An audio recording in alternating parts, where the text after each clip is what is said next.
মায়ং হচ্ছে তিনখানা মায়ং, একটা হচ্ছে বুড়ি মায়ং, একটা পশ্চিম মায়ং, আর একটা শুধু মায়ং।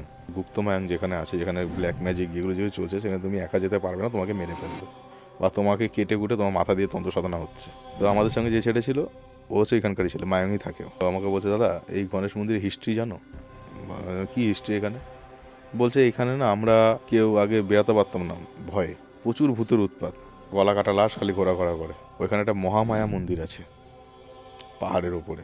মানে তুমি যে একটা কথা বলছো বা একটা মন্ত্র চ্যান্টিং করছো, এটা ওই মন্ত্রটা 15 মিনিটের মধ্যে সিদ্ধ হয়ে যাবে, এত পাওয়ার।